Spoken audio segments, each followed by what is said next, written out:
क्या आपको पता है कि हम एक प्रोग्राम के अंदर हैं और बेसिकली वो प्रोग्राम जो है वो हमें सोसाइटी प्रोग्राम कर रही है और उस प्रोग्राम से निकलने का हमारे पास कोई और रास्ता नहीं है जब तक कि हमारे पास अवेयरनेस ना हो। क्या आप चाहेंगे कि उस प्रोग्राम से आप निकलें? आज इस वीडियो में मैं आपसे वो बातें करूँगा जो आमतौर पे बातें खुलेआम नहीं की जाती, और उसका ताल्लुक यही है कि अगर हम कंट्रोल चाहते हैं, वैसे तो हमारे पास कंट्रोल नहीं है क्योंकि ज़ाहिर है कि सोसाइटल प्रेशर्स हमारे ऊपर इतने होते हैं जिसकी वजह से हम कंट्रोल हो जाते हैं। क्या आप चाहते हैं कि आप बेसिकली इस प्रोग्राम से बाहर आएँ और ख़ुद अपना प्रोग्राम तरतीब दें? क्या आप चाहते हैं कि आप कंट्रोल में रहें? क्या आप चाहते हैं कि आप अपनी ज़िंदगी फ्रीडम के साथ गुजारें? अगर हाँ, तो ये वीडियो आपके लिए है। इस वीडियो के अंदर हम वो सब बातें डिस्कस करेंगे जो आम तौर पे डिस्कस नहीं की जाती। Let's have some very open discussion in this video. Let's start.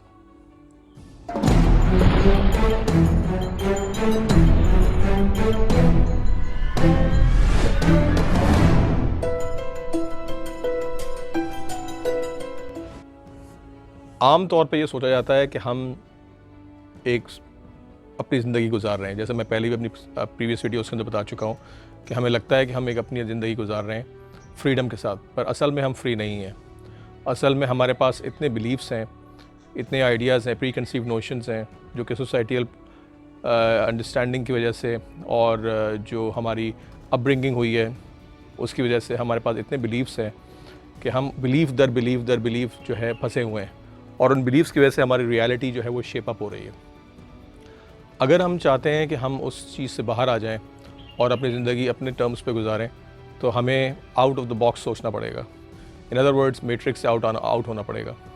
Matrix कुछ भी नहीं है, एक प्रोग्राम है जो कि थॉट पैटर्न्स का बना हुआ है, जो कि ओवरऑल हमें दिया गया है over the period of time. ठीक है, होता यह है इसके अंदर कि बेसिकली जब हम पैदा होते हैं हमें एक नाम दिया जाता है, एक आइडेंटिटी दी जाती है, और फिर जिस जगह, जिस रिलीजन में, जिस ख़ानदान में, जिस फैमिली के अंदर हम पैदा होते हैं वही चीज़ें हमें दे दी जाती हैं और हम बेसिकली उससे बाहर नहीं देख पाते। वजह उसकी ये होती है कि हर चीज़ का एक पूरी कायनात के अंदर एक थॉट पैटर्न चल रहा है। उस थॉट पैटर्न को ब्रेक करना इतना आसान नहीं होता जब तक कि आपके पास थॉरो अंडरस्टैंडिंग, डिटेल अंडरस्टैंडिंग ना हो कि हाउ द यूनिवर्स वर्क्स। तो आज हम बात करेंगे बेसिकली इस सिस्टम की कि हम इससे ब्रेक फ्री कैसे हो सकते हैं और लाइफ अपनी टर्म्स पे कैसे गुजार सकते हैं अपने हिसाब से। ये एक बहुत ही एसोटेरिक प्रोसेस है, एक बहुत ही सीक्रेटिव प्रोसेस है, और उसको समझने के लिए थोड़ी सी अंडरस्टैंडिंग की हमें ज़रूरत है, क्योंकि डीप अंडरस्टैंडिंग की ज़रूरत है। हमें अपने इनर सेल्फ को समझना पड़ेगा, क्योंकि जब तक हम अपने इनर सेल्फ को नहीं समझेंगे हम बेसिकली कभी भी चीज़ों को उसके सही पैराए में नहीं दे सकेंगे। देखें, जो कुछ भी आपको नज़र आ रहा है, जो कुछ भी आपको कायनात में नज़र आ रहा है, जो यूनिवर्स में आपको नज़र आ रहा है, बेसिकली ये एक थॉट है, ये इमेजिनेशन है, ठीक है, जो कि एक सॉलिडिफाइड फॉर्म के अंदर आ गई है। अगर आप मुझसे पूछें कि ये क्या है बेसिकली, तो जाहिर है कि आप उसको फिजिकल रियलिटी कहते हैं, थर्ड डायमेंशन कहते हैं, जिसमें हर चीज़ है फिजिकल रॉक सॉलिड की तरह, और आपको लगता है कि ये रियल है, पर असल में ये रियल है नहीं, इंक्लूडिंग योर ओन बॉडी। वजह उसकी ये है कि ये सब थाट्स हैं, सस्टेन्ड थाट्स हैं। आपको मिसाल मैं दूंगा बारिश की, पानी की, गैस की और बर्फ़ की। बर्फ़ जो है बेसिकली क्या है, वो पानी ही है। पानी क्या है बेसिकली, वो भाप ही है, ठीक है। उसके मुख्तलिफ फॉर्म्स चेंज हो गए हैं जिसकी वजह से उसको आप बर्फ़ को आप सॉलिड कहते हैं और पानी को आप लिक्विड कहते हैं और गैस को आप गैस कहते हैं। लेकिन है क्या बेसिकली, वो तो वही जो फ्यूम्स हैं या गैस है उससे भी कोई ऊपर की फॉर्म होगी, वो हमें नहीं पता। लेकिन ये कि बेसिकली है क्या, वो एक यही है कि फॉर्म जो है वो चेंज हो रही है, और फॉर्म जब बर्फ़ की फॉर्म में चेंज हो जाती है तो फिर उसको हम सॉलिड बर्फ़ रियलिटी कहते हैं, ठीक है। इसी तरीके से हर जो चीज़ आप आमने सामने देख रहे हैं, including this building, including this house, including this all these things which you are seeing with your visible eye, with your physical eyes, basically is nothing but the figment of imagination. I know it's a very hard concept, a very radical concept to understand, but bear with me on this. Inshallah ta'ala, I'll be able to explain it to you in a greater detail once you try to understand what I'm trying to say. अच्छा, हो ये रहा है basically कि forms change हो रही हैं, thought जो है वो अपनी फॉर्म चेंज करती है।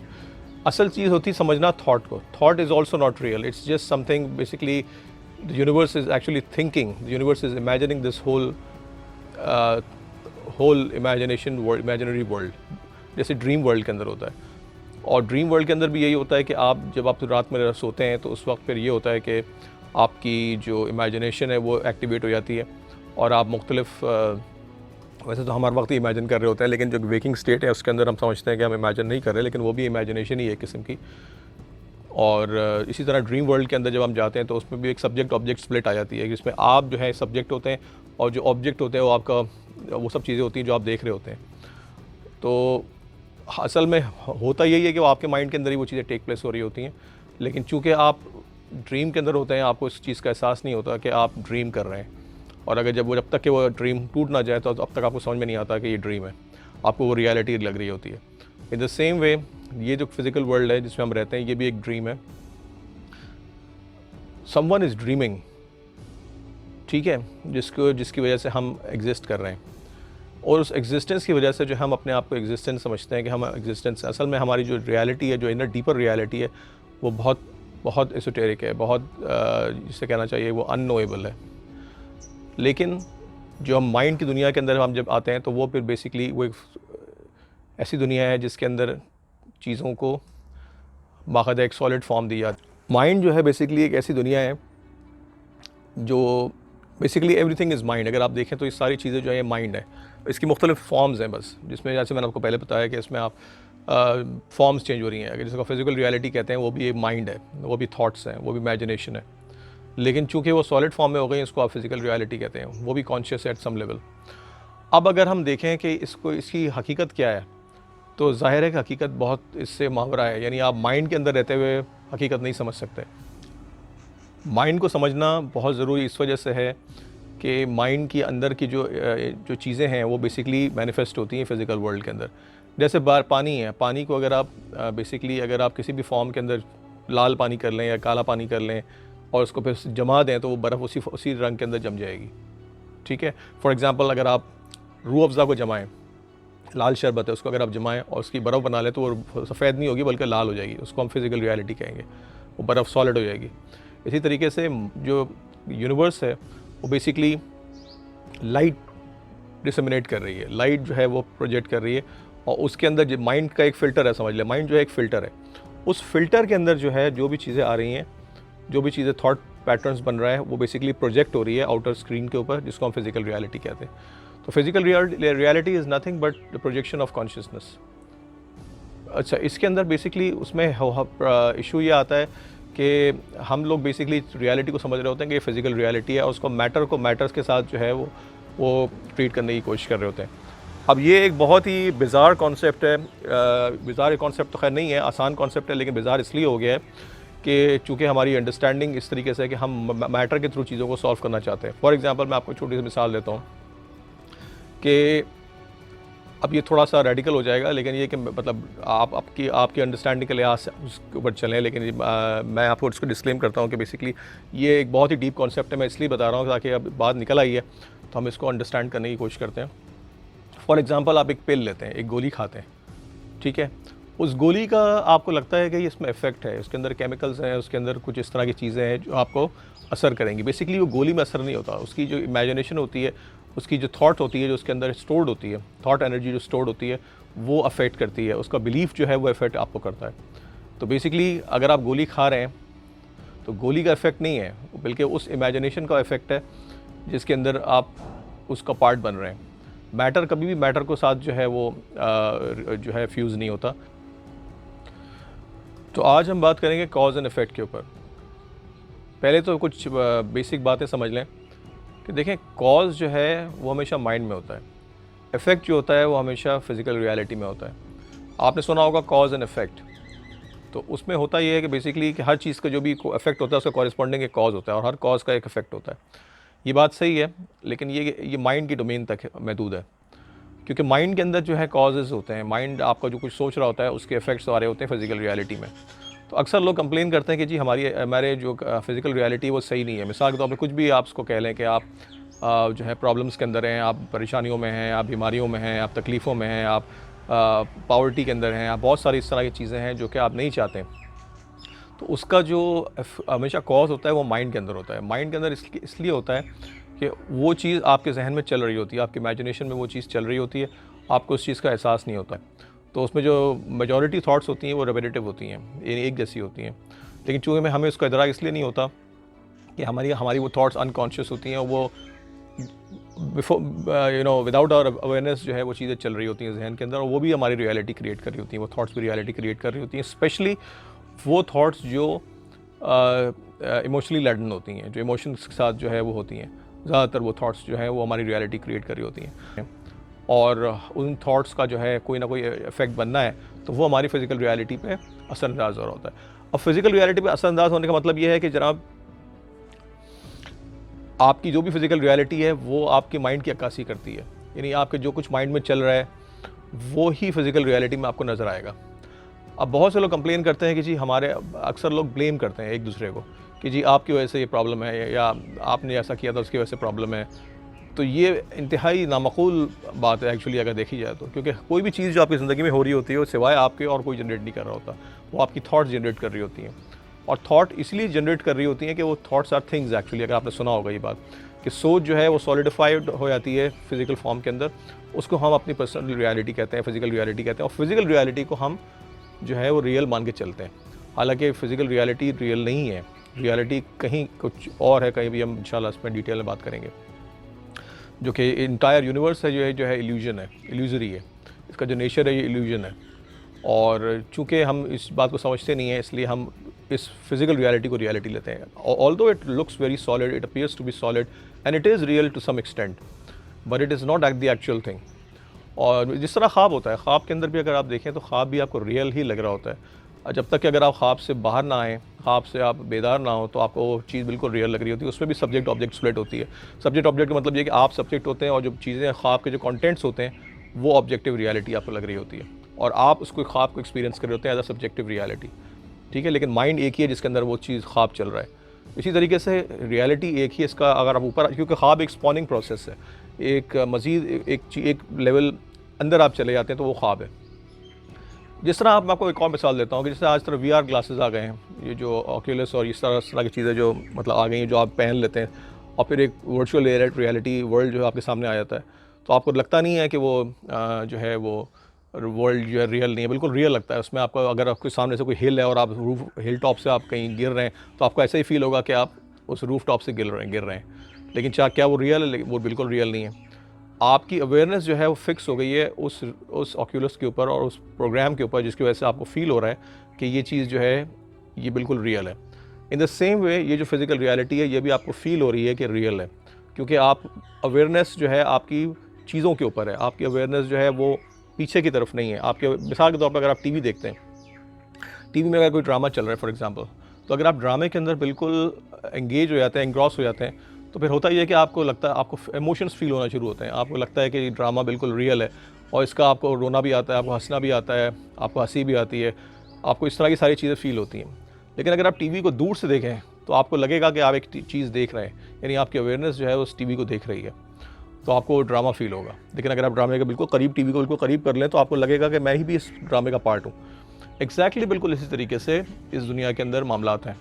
चूँकि हम बहुत ज़्यादा फिज़िकल रियलिटी के अंदर एंगेज हो जाते हैं, बहुत ज़्यादा उसको करीब से देखते हैं, हर चीज़ को रियल लेते हैं, तो हमारी अवेयरनेस बजाय उसको ऑब्ज़र्व करने के, बजाय उसको बग़ैर जजमेंट के ऑब्ज़र्व करने के, हम उसको रियल मान के चलते हैं।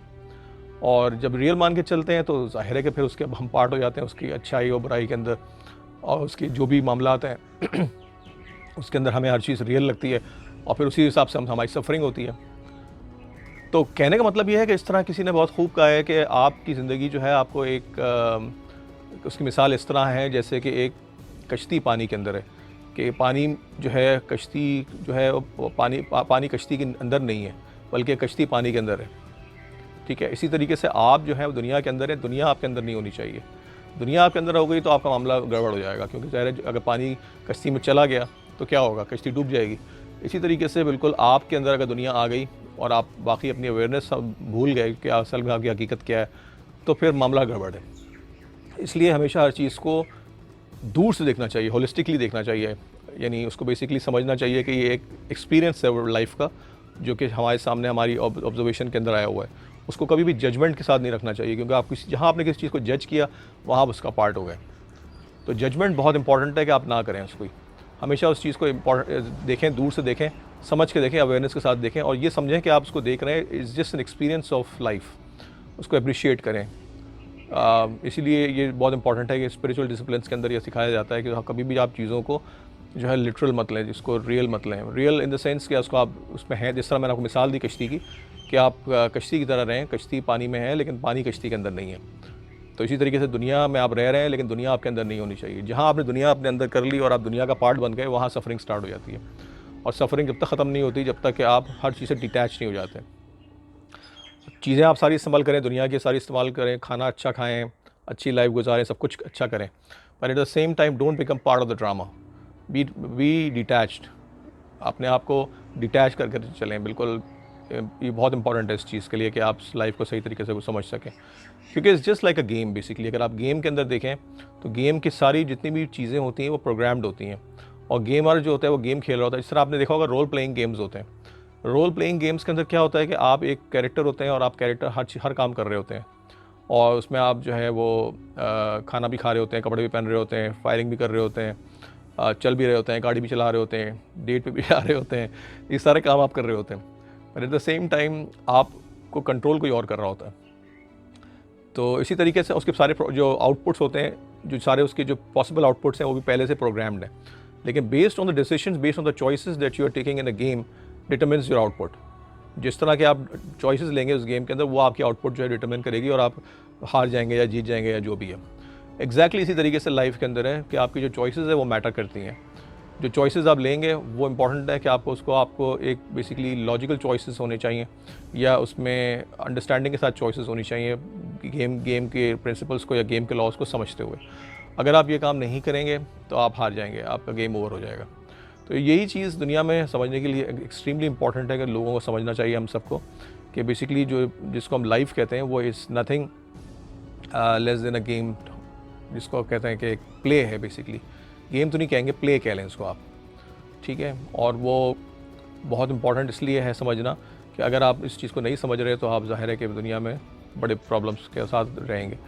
अब ये अंडरस्टैंडिंग, डीपर अंडरस्टैंडिंग जो है ये ज़ाहिर एक वक्त के बाद आती है, आपके शौक़ से आती है, आपकी लगन से आती है, आपकी डिज़ायर से आती है। और आम तौर पे ऐसा हो नहीं रहा है। चूँकि आपको पता है कि मैंने ये चैनल इसलिए शुरू किया है कि मेरा एक पैशन है ये बेसिकली, कि जो सफ़रिंग है लोगों की दुनिया में वो ख़त्म हो सके।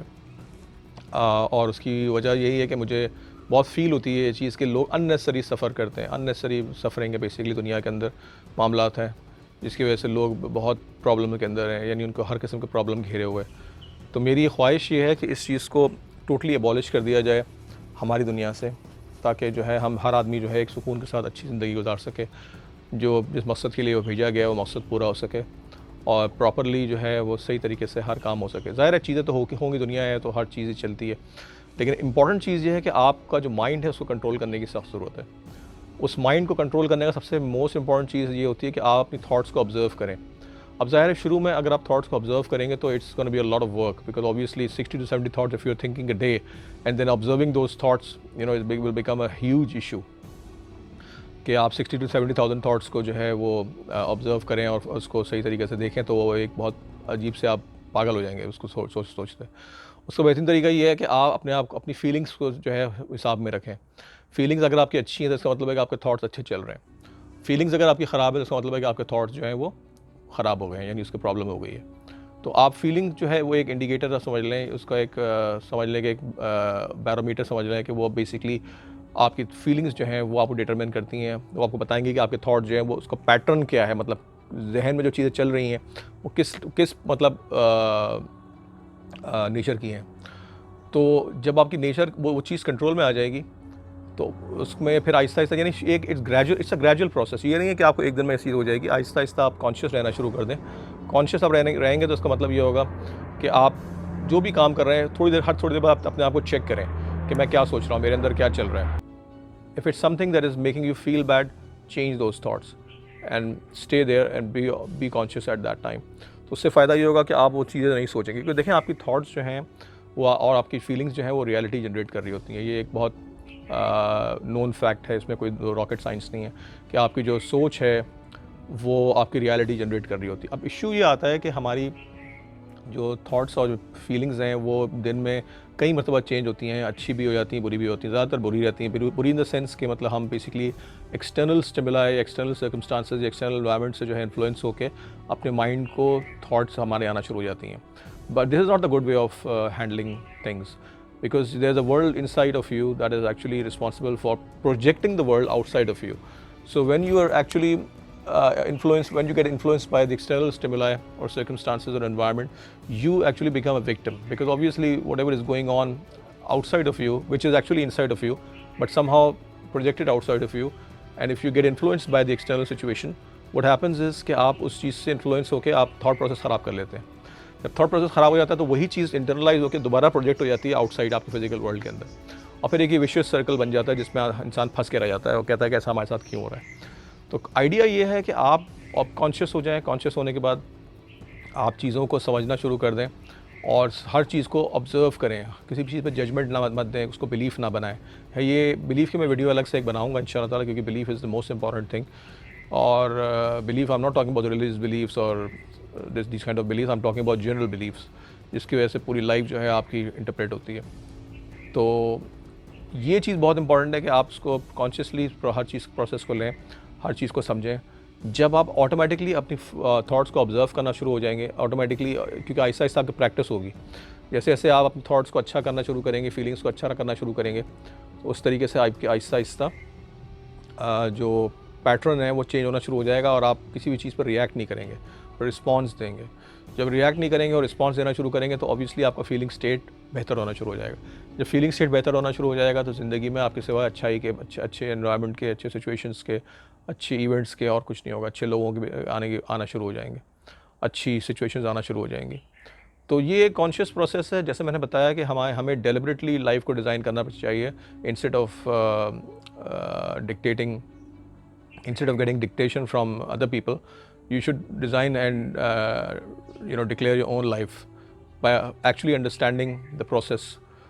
कि अगर आपको प्रोसेस समझ में आ गया तो फिर ऑब्वियसली फिर आपके लिए आसान हो जाएगा चीज़ों को हैंडल करना।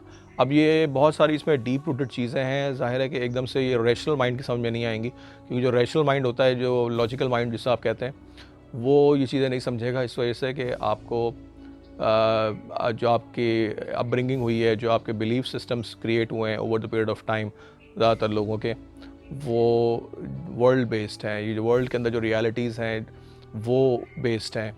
अब वो ज़ाहिर है कि लोग चूँकि उससे इतने अटैच होते हैं, अपने बिलीव्स को इतना वो गार्ड करते हैं कि उससे कभी भी उनको आसान नहीं होता उनको निकालना। लेकिन जब आप बिलीव्स को क्वेश्चन करते हैं, अपने बिलीव्स को मतलब अपने उसमें कटहरे में लेके आते हैं और देखते हैं कि आपके ये जो बिलीव्स हैं कि आपको सर्व कर रहे हैं या आपको सर्व नहीं कर रहे, तो फिर आपको आइडिया होता है चीज़ों का कि नहीं यार, life is something more to do it.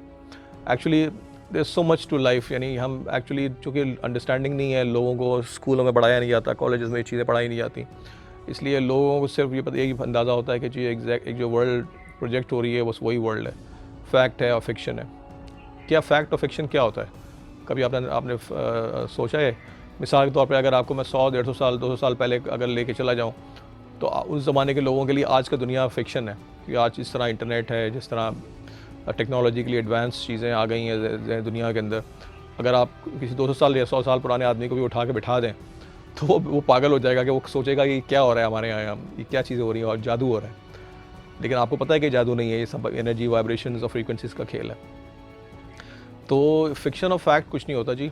Basically लोग ये समझते हैं कि ये फैक्ट है, ये फिक्शन है, या कुछ लोग उसको आइडियलिज़म या प्रैक्टिकलिटी से जो है वो उसको तशबीह देते हैं कि जी ये प्रैक्टिकल है और ये प्रैक्टिकल नहीं है, ये आइडियलिस्टिक है। हर चीज़ आइडियलिस्टिक है, कोई चीज़ जो है वो ऐसा नहीं होता कि प्रैक्टिकल होती है। प्रैक्टिकल वो जब बनती है जब वो चीज़, आइडिया जो है वो ट्रांसफॉर्म हो जाता है किसी फिजिकल रियलिटी के उसके अंदर, उसको हम प्रैक्टिकल कहते हैं। फॉर एग्जांपल हवाई जहाज़ जब बन रहा था, राइट ब्रदर जब हवाई जहाज़ बना रहे थे तो वो चीज़ प्रैक्टिकल नहीं थी, इतने सारे लोग हवा के अंदर जो उड़ सकें। मैं आपको छोटी मिसाल दे रहा हूँ, ठीक है, तो हवाई जहाज़ में लोग उड़ सकें, उस ज़माने में वो एक फ़िक्शन था। लोग राइट ब्रदर्स का मजाक बनाया करते थे कि पागल हो गए, साइकिल मैकेनिक्स हैं, हवा में उड़ने चलें। लेकिन आज देखें कोई हैरान नहीं होता, हर आदमी जो है बड़े मज़े से जो है हवाई जहाज़ के अंदर सवार होकर जाता है।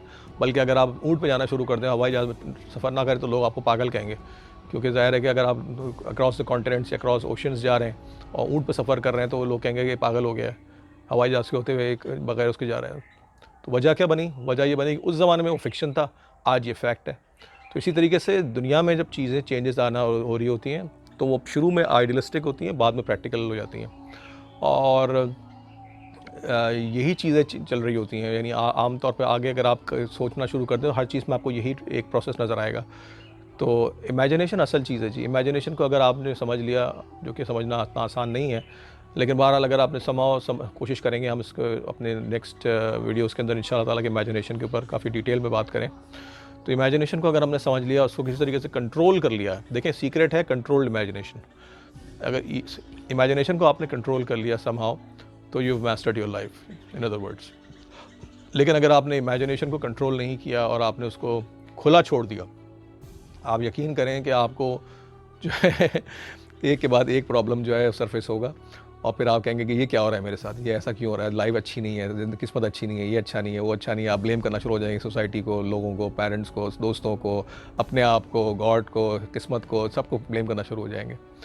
तो ये चीज़ें समझना ज़रूरी है। अंडरस्टैंडिंग के साथ काम करेंगे इंशाल्लाह ताला तो बेहतरी की तरफ हम जाएंगे, और अगर हैपहैज़र्डली कोई भी चीज़ करेंगे तो जो है समझ में नहीं आएंगी चीज़ें। ये कायनात कुछ भी नहीं है, एक ख्वाब है, एक सोच है, और उस सोच के अंदर हम सब मौजूद हैं। उस सोच को अगर आप समझ लें, उस सोच को अगर आप सही तरीके से जो है उसको प्रॉपरली चैनलाइज कर लें उस सोच को, तो फिर मामला आसान है।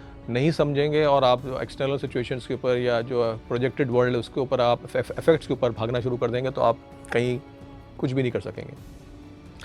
You know, it's just like a mirage जो होता है, आप जाते हैं रोड के ऊपर तो आपको नज़र आ रहा होता है, एक मिराज नज़र आ रहा होता है, वो रिफ्लेक्शन होती है लाइट की, सन की रेस की लाइट होती है, रोड के ऊपर नज़र आ रही होती है, वो आपको रियल पानी नज़र आ रहा होता है वहाँ पे। पर क्या पानी होता है वहाँ पे? पानी नहीं होता। इसी तरीके से मिराज को पकड़ना बेवकूफ़ी है। असल में अगर आपको कुछ चेंज करना है तो आपने अपने अंदर चेंजेस लेके आने हैं।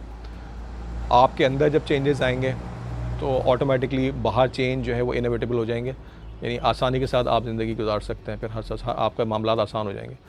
कहने को बहुत कुछ है, बहुत डिटेल लंबी वीडियो हो जाएगी, लेकिन ये कि फ़िलहाल अभी मैं इसको यहीं ख़त्म करता हूँ। इंशाल्लाह ताला इसको टॉपिक बाय टॉपिक हम लेके चलेंगे आगे, और मुझे उम्मीद है कि इंशाल्लाह ताला मेरे इस एफ़र्ट से कुछ ना कुछ लोगों को ज़रूर फ़ायदा होगा। अगर आप समझते हैं कि आपको फ़ायदा हुआ है, थोड़ी बहुत आपकी अंडरस्टैंडिंग डेवलप हो रही है, तो मैं चाहूँगा कि आप मेरे साथ जुड़े रहें, और अगर ज़रा सा भी आपको लगता है कि फ़ायदा हुआ है इस वीडियो से, आपका ज़हन खुला है, तो मुझे अपनी दुआ में याद रखें प्लीज़। ठीक है, थैंक यू वेरी मच।